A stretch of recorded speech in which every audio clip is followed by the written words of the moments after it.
मेरे ज्येष्ठ भ्राता, सब तीर्थों में स्नान करने से जो फल मिलता है, सर्वभूतेश्च आर्जवम्, वो समस्त प्राणियों के साथ, नर नारियों के साथ, पशु पक्षियों के साथ, बच्चे बूढ़ों के साथ, माताओं बहनों के साथ कोमलता का, प्रेम का बर्ताव करने से उससे भी कहीं ज्यादा फल प्राप्त हो जाता है, उससे भी ज्यादा। इसलिए लोग सोचते हैं तीर्थ में ही जाने से सब कुछ मिलने वाला है। तुम स्वयं कोमलता के तीर्थ बनो, प्रेम के तीर्थ बनो, सेवा भक्ति के तीर्थ बनो, उदारता के तीर्थ बनो। याद रखना, पुराणों में मैं एक श्लोक पढ़ा था, उसमें लिखा था कि दया भी तीर्थ है, प्रेम तीर्थ है, क्षमा तीर्थ है, करुणा तीर्थ है, सेवा तीर्थ है। यदि तुमने अपने घर के माता पिता बूढ़े बुजुर्गों का सम्मान किया है, सेवा किया है और कहीं गंगा जमुना में नहीं गए तो भी आपको तीर्थ स्नान का फल प्राप्त हो जाएगा। अभी यहाँ कुंभ मेला में बहुत से लोग छिपरा में नहाने ही नहीं गए, वहीं बैठे रहे। बहुत से लोगों ने तो डुबकी मारी भी, और वास्तव में कुंभ मेला का इंतजाम बहुत अच्छा था। इंद्र देवता का भी इंतजाम अच्छा था, हर 7वें दिन वो पानी लेकर आते थे, वायु देवता आंधी तूफान लाते, सब देवी देवता वहां इकट्ठा हो गए कुंभ में, अपनी अपनी ताकत दिखा दी सबने। हाँ, वायु देवता और इंद्र देवता और क्या क्या सब, बिजली चमके, बादल गरजे, पानी बरसे, हवा चले, आंधी। वहाँ जो साधु संतों के गेट पर हाथी लगे थे शोभा के लिए, वह हाथी सब आकाश में उड़ रहे थे।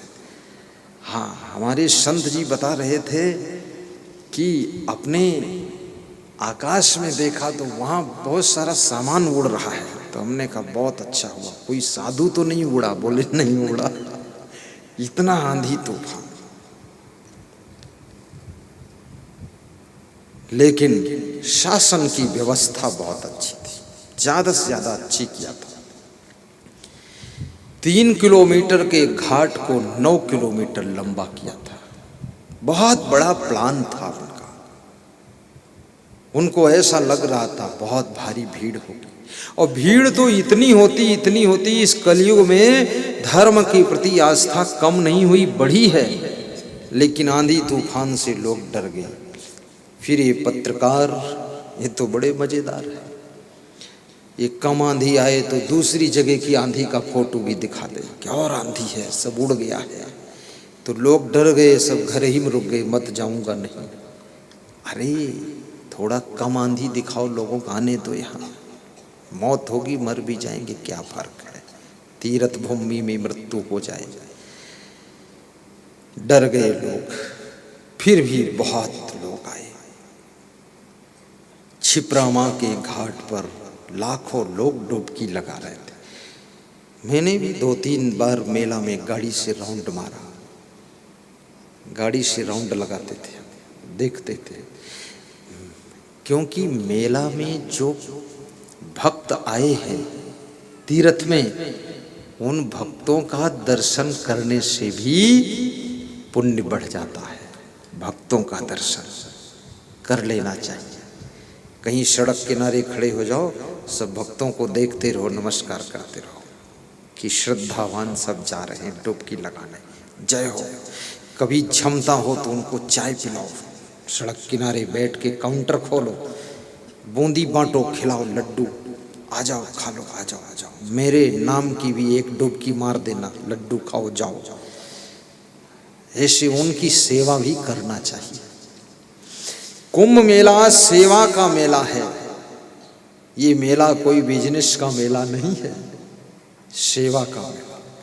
और इस कुंभ मेला में बहुत बड़े बड़े लोगों ने सेवा किया है। हमारे ध्यान में आकर प्रभु जी आँखों में बस जाना, हमारे ध्यान में आकर प्रभु जी आँखों में बस जाना। गुरु जी आँखों में बस जाना। गुरु जी आँखों में बस जाना।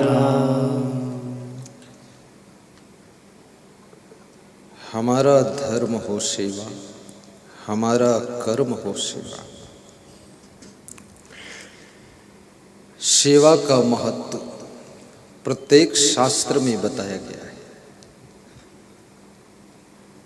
प्राणी मात्र की सेवा का फल जीव को प्राप्त होता है। गौ सेवा भी कीजिए, क्योंकि गाय एक ऐसा प्राणी है जो मनुष्य के अधीन रहता है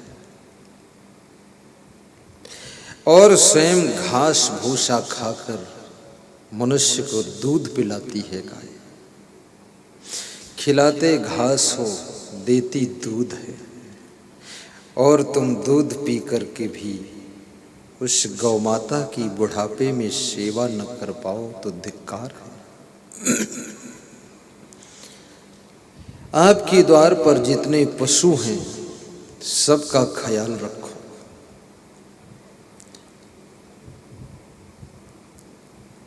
गुजरात में बड़ोदरा शहर में एक सज्जन के घर में पधरौनी गया तो उनका मकान बहुत अच्छा बना था।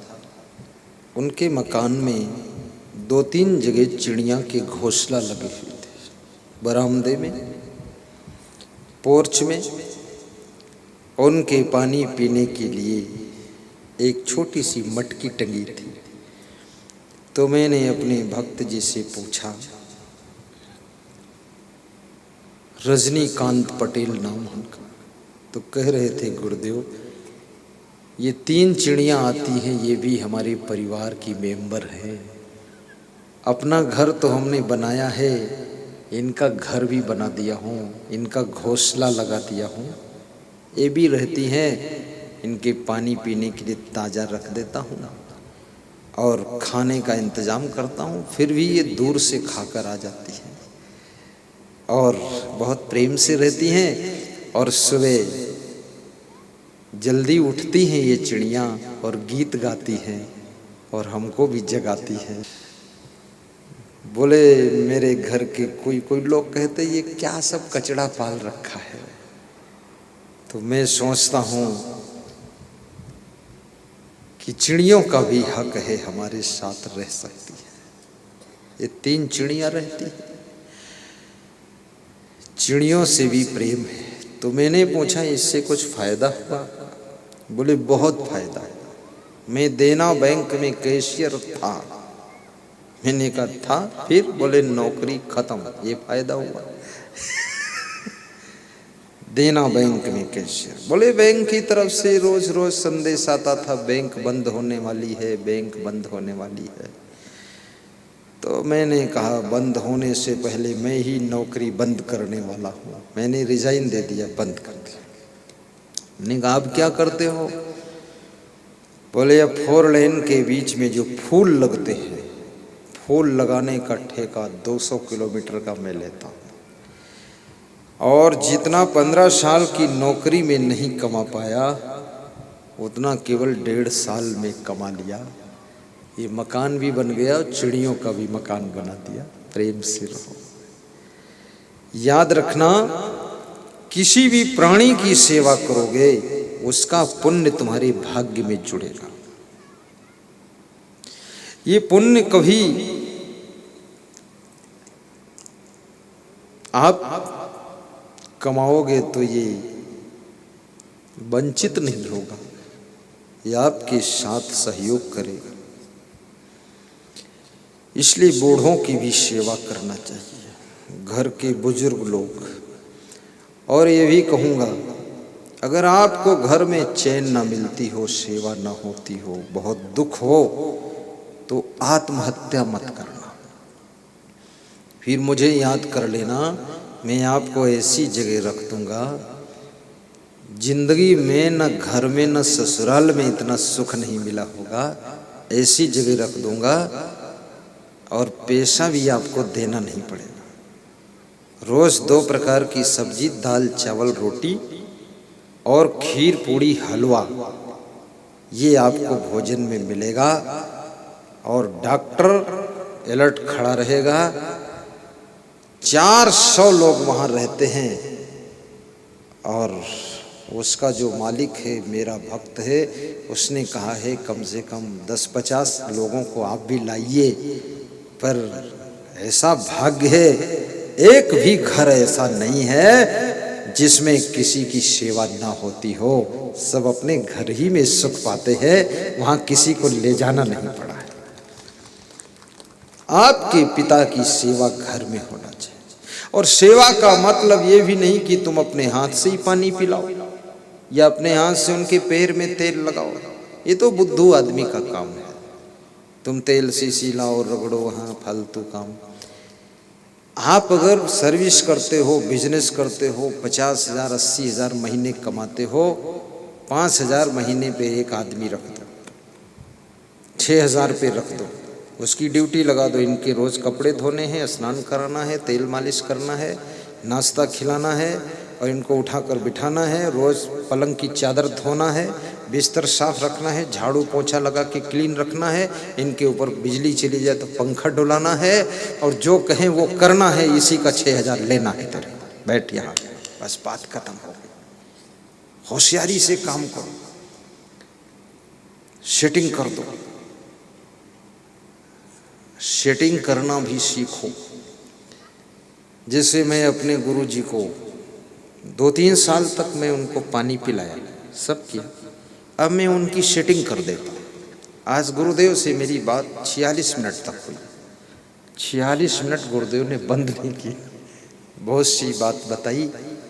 बोले तुम कब आओगे? हमने कहा आपकी जब आज्ञा हो जाए। बोले ठीक है, यूपी आना तब आ जाना। तो हमने कहा ठीक है। फिर बोले कि थोड़ा सा काम था। हमने कहा बताओ ना। सब काम हमको बता दो, सब हम कर देंगे। उन्होंने बताया, 5 मिनट में उनका काम कर दिया। फिर उनको फ़ोन लगा के दोबारा बताया, मैंने आपका काम हो गया। बोले ठीक है। बुजुर्गों का काम भी कर दो, वो खुश हो जाएंगे। उनकी सेटिंग कर दो, वहाँ किसी को सेट करो उनकी सेवा के लिए। और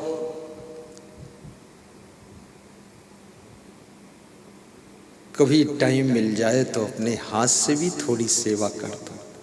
सेवा का टाइम ना मिले तो उनके पास बैठ करके प्रेम की चर्चा कर लो, बातें कर लो कि पिताजी जब आप जवान थे बड़े सुंदर लगते थे। अरे भले ही बंदर लगता हो पर बोलो यार। तो बुढ़ापे में वो तुम्हारा बाप खाट से उठकर बैठ जाएगा, बोलेगा अरे तुमने तो 40 साल की उम्र में देखा, 20 साल का मैं था तो ऐसा छोरा दिखाई देता था कि बिल्कुल अमिताभ बच्चन को फेल कर दो।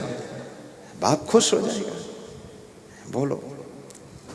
और सुंदर तो वह है जिसके कार्य सुंदर है। तो आपके पिताजी सुंदर तो है ही। सुंदर कोई चेहरे से ही सुंदर हो वही सुंदर थोड़े है, स्वभाव से भी सुंदर हो, स्वभाव भी सुंदर हो। आज के युग में ज्यादातर लोग स्वभाव पर ध्यान नहीं है। स्वभाव कितना बदसूरत हो गया, खाली बस ज्यादातर लोगों का ध्यान चेहरे पर है। अपनी पीठ पर भी ध्यान नहीं है। पीठ में गोबर लगा है, उससे कोई मतलब नहीं, बस मुंह ठीक लगना चाहिए। अरे चेहरा सुंदर हो ठीक है, लेकिन स्वभाव भी सुंदर होना चाहिए और विचार भी सुंदर हो, सोच सुंदर हो, कर्म सुंदर हो, तब आपका भाग्य भी सुंदर होगा, घर भी सुंदर हो, गाड़ी भी सुंदर हो। आज मुझसे अर्जुन सिंह कह रहे थे कि गुरुदेव आप बोले थे कि गाड़ी सुंदर रखना चाहिए, तो आपको बैठना पड़ेगा। मैं गाड़ी लाया हूँ, स्कॉर्पियो में बिठाया हुआ। उसके बाद बोले अब ट्राली में बैठो। तो हमने कहा ये भी सुंदर है क्या? तो प्रेम सिंह साथ में थे, प्रेम सिंह भगत। तो बोला ट्राली में बहुत दिन बाद बैठे होगे गुरुदेव। मैंने कहा मेरा जीवन भी स्वतंत्र नहीं है, भक्त लोग जहाँ बिठाए वहाँ बैठना पड़ता है। ट्राली में बैठ जाऊँ, ऑटो रिक्शा में बैठ जाऊँ, साइकिल पर बिठा लो तो क्या बात है, बैठना पड़ जाता है। क्यों? क्योंकि मेरा रिश्ता ट्राली से नहीं है, हेलीकॉप्टर से भी नहीं। मेरा रिश्ता भक्त के प्रेम से है। अगर भक्त को आनंद आ रहा है तो ट्राली में बैठ के शोभा यात्रा कर देंगे। बोले गाड़ी में बैठोगे सब दर्शन नहीं कर पाएंगे, ट्राली में बैठो तो सबको दर्शन मिल जाएगा। तो हमने कहा वेरी गुड। और भक्ति में जो सुख मिलता है वो सुख है कहीं नहीं। सीताराम गोयल बिल्डिंग कंस्ट्रक्शन करते हैं दिल्ली में, कह रहे थे गुरुदेव सब करते करते शुगर भी हो गई, ब्लड प्रेशर भी हो गया, सारे रोग आ गए दिल्ली में। तो मैंने रोज रोज डॉक्टरों को दिखाया, कुछ राहत नहीं मिली, बहुत परेशान हो गया। तो मेरे पड़ोस में एक आदमी रहता था, उसने कहा तुम प्रवचन सुनो, भक्ति करो, मीराबाई बन जाओ, सब ठीक हो जाएगा। बोला मैंने हिमाचल में जगह खरीदा, फिर नाहन जिले में, और वहाँ मुझे बुलाया, 2 बार प्रवचन करवाया। बोले अब मैं भजन गाता हूँ और वो बजाता हूँ खंजड़ी और थोड़ा सा डांस भी करता हूँ। 1 साल बाद शुगर नपवाया तो बिल्कुल ठीक हो गई है, कुछ नहीं रह गई, और बीपी भी ठीक है। लेकिन अब मेरी पत्नी बहुत गाली देती है, वो कहती बुढ़ापे में सुख से रहने का टाइम आया तो दिल्ली छोड़ के यहाँ हिमाचल में पड़े। तो उसका दिमाग बिगड़ा है, उसको समझा दो। तो मैंने उसको समझाया तो उसने कहा गुरुदेव हमको अच्छा नहीं लगता ये पहाड़ जंगल यहाँ हिमाचल में, अब ये यहाँ पड़े हैं तो हमको भी रहना पड़ता है। तो हमने कहा जहाँ बसे सो सुंदर देशु, जो प्रतिपाले सोई नरेशु, प्रवेश नगर कीजिए यही काजा, हृदय राग कौशलपुर राजा। आराम से रहो तुम बेटी, इतना क्यों उलझन में। तो भक्ति से, सत्संग से, मस्ती से बीमारियां भी दूर होती है, टेंशन खत्म होती है, तनाव खत्म हो जाते हैं, दुख दूर हो जाते हैं। बहुत तरह का दुख दूर करो, भरपूर सुख का आनंद लीजिए। आपका जीवन धन्य है जो ये सत्संग में शामिल होने का अवसर मिला है। और भक्ति का अर्थ ये भी नहीं है कि अपने घर परिवार की व्यवस्था को बिगाड़ देना भक्ति नहीं है। बच्चों को ऊंची शिक्षा भी दिलाइए, अच्छी सर्विस में सिलेक्ट कीजिए, बिजनेस भी टॉप नंबर का कीजिए, धनवान भी बनिए, अच्छा मकान बनाइए और बहुत अच्छी कीमती गाड़ी भी खरीदिए।